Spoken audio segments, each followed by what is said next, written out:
Welcome to Home's Room. Just like Homeroom, we start off our day getting together with our homies, swapping stories, even a little kiss and tell action. This podcast contains language not suitable for younger listeners, topics about sex and mental health. Discretion is advised. Our views are our own. Let class begin. Hello. So, this is an interesting situation. I started this and I had goals, I had things I wanted to do, things I wanted to talk about.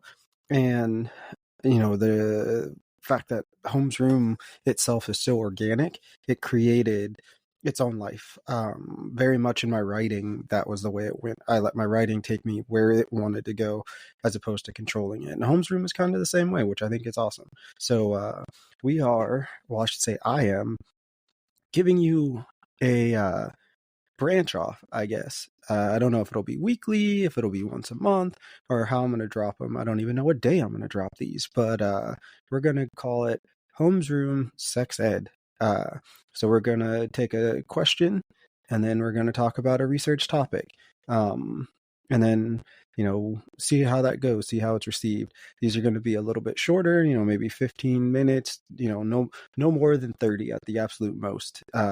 Maybe if we get a guest on that's talking about one of these topics that doesn't really fit into, the Holmes Room section, the way that, it should, it has a little bit more spicy to it or something, then maybe we'll drop it in this feed. I don't know. We'll see. But first off, thank you for everyone that has listened thus far, and thank you for everybody that might be, checking this one out, because I know that for a lot of people, this is a touchy topic. This is a thing that brings a lot of people shame, and my goal and, my thought on all of this is that the world shouldn't be so ashamed of sex, shouldn't be so ashamed of sex culture, shouldn't be, so hard to have a conversation with, anybody about a topic that you have a question about, because ultimately that's how we learn, whether it's, your homegirl that,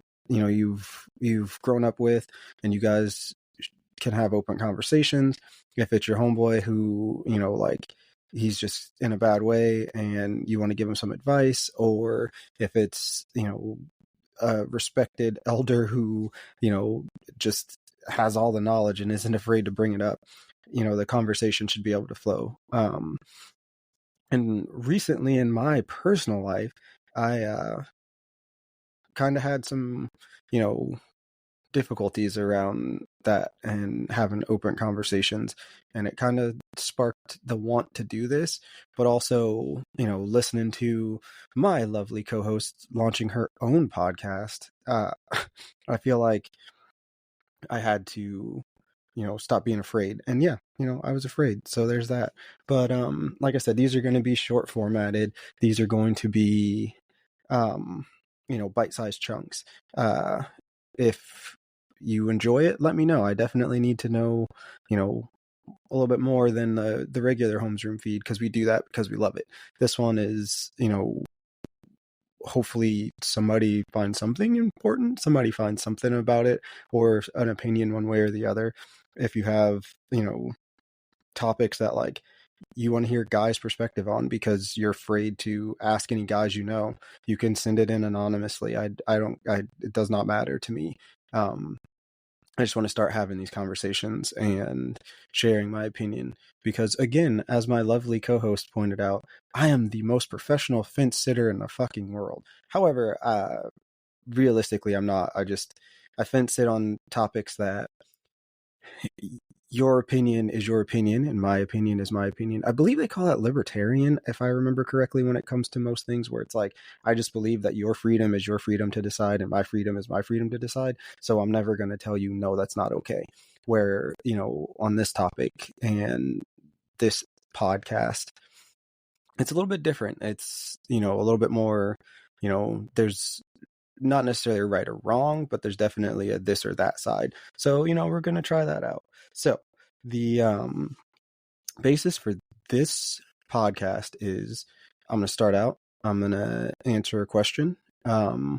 and then we'll talk about a research topic, maybe, throw in a plug for a product or something like that like I just found interesting, or I just saw that was new, or a company that I've seen in the sex positive space, or even, a content creator that I've seen in the sex positive space that it makes sense to give them a little bit of shout out.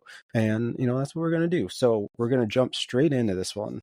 And we're going to talk about the question. And I started a Reddit. So these questions come from Reddit. Until we can bank some questions of our own, because I'm having faith that somebody listening to this will ask us a question about relationships, about whatever it is. And, that's what I want to talk about is relationships, all that kind of stuff. A little background on that, I guess, before I jump all the way in. I've always very much been one of those people that like people go to for advice. I can't even count how many times people have told me, you're just one of those people that I feel like I could say anything to. And, that to me has always been like the best compliment I can, the best compliment I could get. Nothing makes me happier than making somebody feel safe and making somebody feel so safe that they confess that thing that's been eating them alive, because I know in that moment they've just felt better. They just cleared a thing that was sorry, I'm still sick, so you can tell, in my coughing that I'm bleeding for the podcast right now. But no, I always loved that people used to just tell me, hey, like I feel so so safe around you, and to me that's important. All right, so moving on from that, and coughing again, sorry. This question is sex advice. It says, hi, I've been in a relationship for 7 months and my girl is on birth control and one other medication. And ever since we started doing sexual stuff 4 months ago, I haven't gotten her wet at any time during the 4 months we've been doing it. The days I ask her about it, she tells me she likes it and I shouldn't worry about it. It's her medication that's causing her to be really dry. Also, when we have sex, we have to use extra stuff just for me to get in. So, is this bad? Should I be doing stuff about it, or should I listen to her and keep doing the same old stuff? All right. So this one is like probably one of the most common things that I've seen in this space, and I've heard on, countless things, and I've read about in countless articles and, blog posts. For me, one of the things that I can't not think about is if she's on medication and she's on birth control, that's already its own chemical issue. But, one of the things that really sparks me is the common thought, I guess, that if you have to use anything else, if you have to use a toy, if you have to use lube, if you have to use, some sort of outside thing besides your two hands and your member, that it's shameful and you're doing something wrong and she doesn't like it. And I hate to burst that bubble for a lot of guys out there, and maybe some girls. That's not the case, man. Your body is your body. Things do weird stuff just naturally. So if you introduce chemicals into the situation, who knows what it's going to do? And, vaginal dryness is not something that like you can control. Sometimes, the situation is not arousing and you're realizing, well, I'm wet. I don't know what's happening. And sometimes it's like super arousing and it's like, I'm not wet at all. Do I not like this?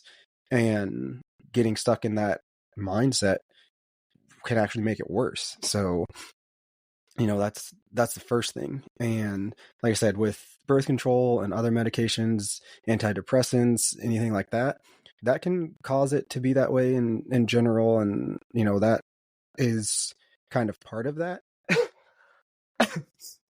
Sorry again. The unfortunate part is there's no way to know, because that's just a side effect of the medicine. But definitely I would give you the advice of like, listen to your girl. If she says she's enjoying it, you have to trust that she's enjoying it. You have to trust that like she knows her body and she knows what she's feeling, and you're probably doing everything right. And, you just got to get out of your own head about it. And, I assume when you say using extra stuff, you mean lube. And, without lube, if it's dry, that's painful and that's probably not fun. So with lube is probably the best case scenario, and you shouldn't be sad about it. And anybody that has been in that situation should, you shouldn't have any shame, shouldn't have any sad feelings about it, because like, why? It, like, that's why they designed it, so that you can continue to do the thing you want to do with the person you want to do it with and not have pain, be able to have an enjoyable situation for both of you.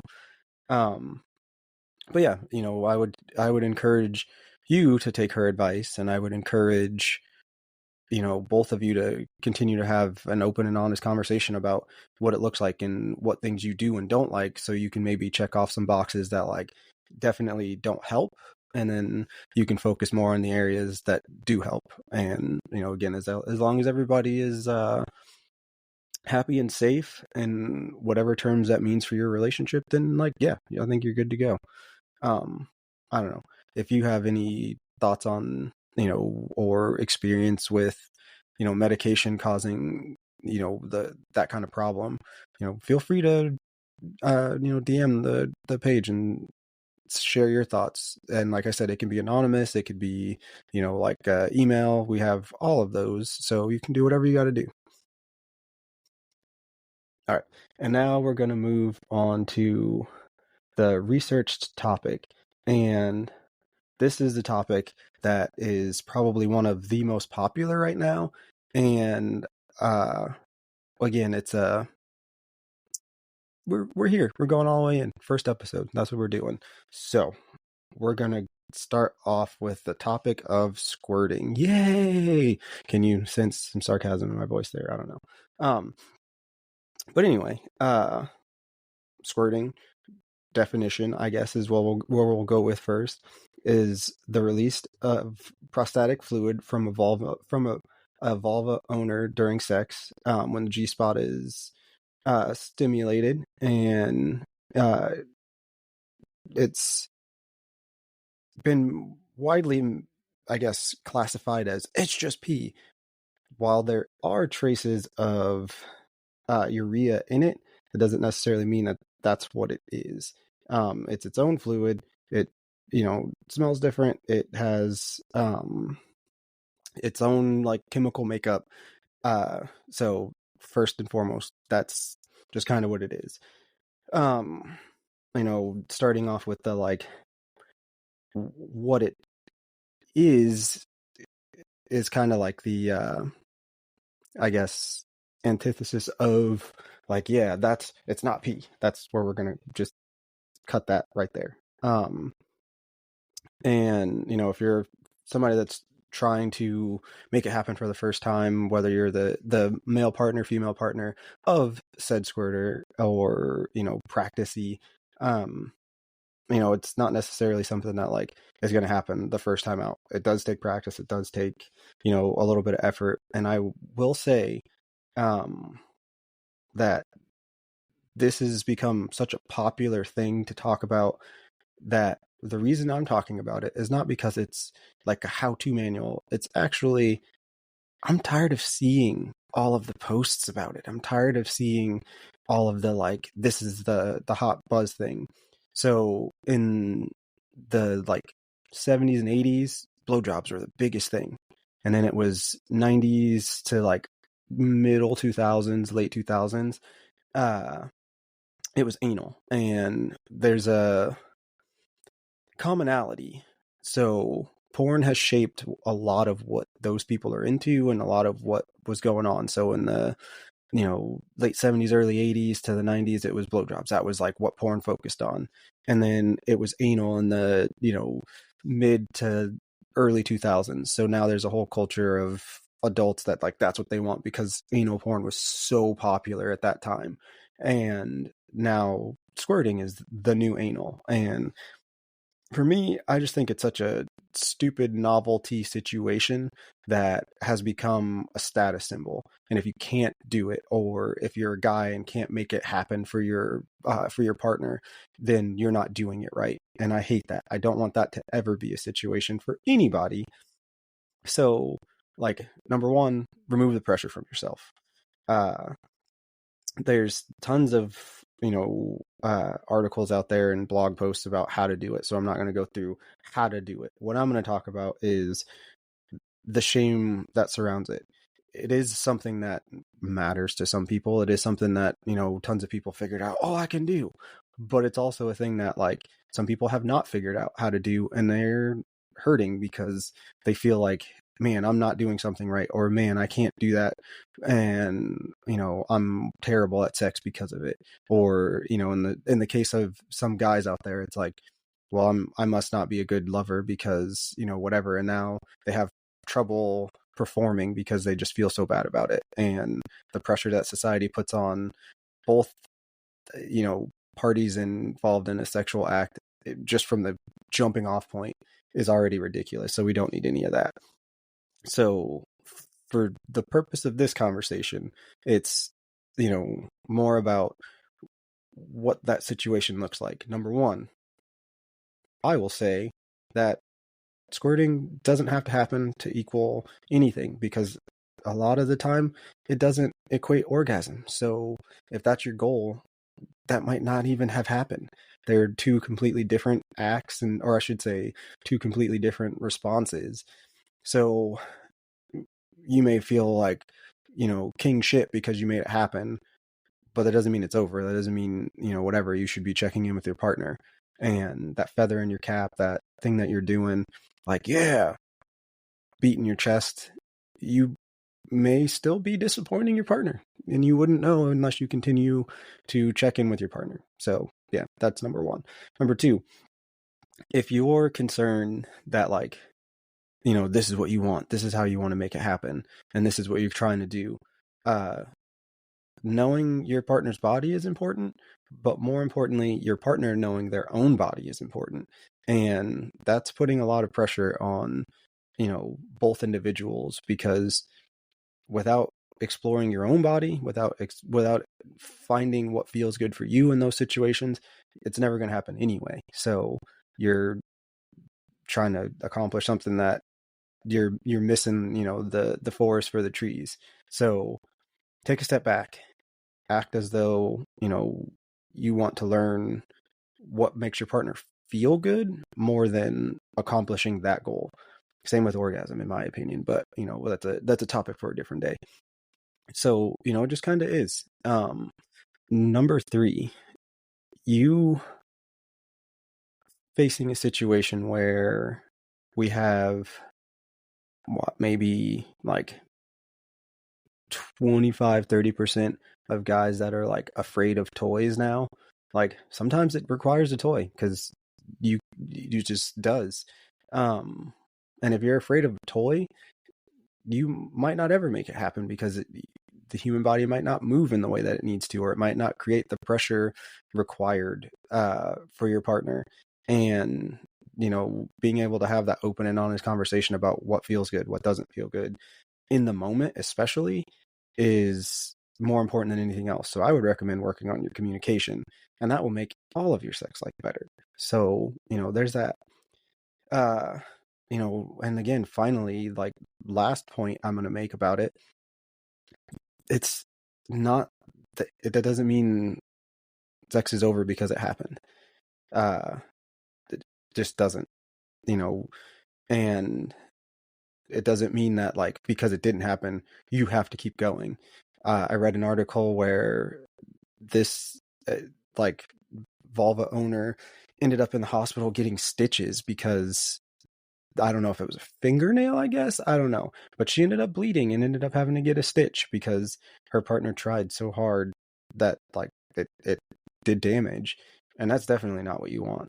So, like, in the end, as long as both parties are, or I should say all parties involved, because who knows how many, I guess, but as long as everybody is satisfied, it was a good session. It was what the goal was. and take the pressure off. It shouldn't be a big deal. Shouldn't be important enough to like be mad at yourself over it and roll over in a huff and then wake up the next day pissed off because you couldn't. That being said, and coming up on the 20-minute mark of this episode, like I said, I wanted to be really, really short. I will leave you with, there are resources, like I said, blog posts, things like that. If this is something that you want to try and do, I encourage you to have an open and honest conversation with your partner or partners. If this is something that you want to try and you are a Volvo owner, definitely have to learn your body. You have to, I say do the work, tongue in cheek, because you'll have to explore your body and figure it out. It's not off on switch. It's what feels good. Where is that pressure? The sensation of having to pee turns some people off in that moment because they're like, oh my gosh, but that's where you're trying to get to. That's that thing. And then being able to relax in those moments is what's necessary. So you have to work on that. As far as resources go, I personally have 2 resources that I go to whenever I want solid information about a topic around sex. And there are 2 podcasts that I've listened to for a really long time. So I go to their website, their blogs, and they're tied to all of the wealth of knowledge of their guests they've had on who are experts in their field. And they're tied to years of, study and education in the realm. And that's Sex with Emily. And you can Google search Sex with Emily and her website will come up. Tons of articles, tons of episodes. She's been doing it for forever. She also has a book that just came out. Shout out. I actually gifted this book to my best friend after I read it, so that, because it's always about education. And I know it sounds really silly when it comes to sex, but sex education is important. It just is. Sorry. And shameless sex. That is probably the 2 most prolific examples of open and honest conversations, no shame, and wealth of knowledge from all walks of life, all genders, everything that you could possibly need, episode wise and article wise. Shameless Sex also has a book that's about to drop in November. I plan on getting that one as well. But yeah, like I said, short episodes. Just want you guys to I guess have something different. Might not be everybody's cup of tea and might scare some listeners away, but yeah, like I said, short episodes so you don't have to put up with it too long. Hopefully you learn something. Hopefully you, like I said, it polarizes some people. They have opinions. Maybe it brings some new listeners, I don't know, but ultimately I appreciate you for being here if you've gotten this far. Keep an eye out for more of these. I haven't decided whether I'm going to release them in the same feed or if I'm going to drop a whole new podcast feed for just these episodes. But also, I plan on having a different logo for this one. So it'll be the same general image, but it'll have red writing on it. So you know that it's not the same thing. So that being said, you guys have a good day. As always, every day's a class. Go learn something. The bell is about to ring. If you want to drop us a voice message or simply ask a question, you can do that by clicking the link in the show notes below. Be sure to leave us a 5-star review. It helps more people find us. Theme music by Kinsey. More music available on Spotify. Remember, every day is a class. Go learn something.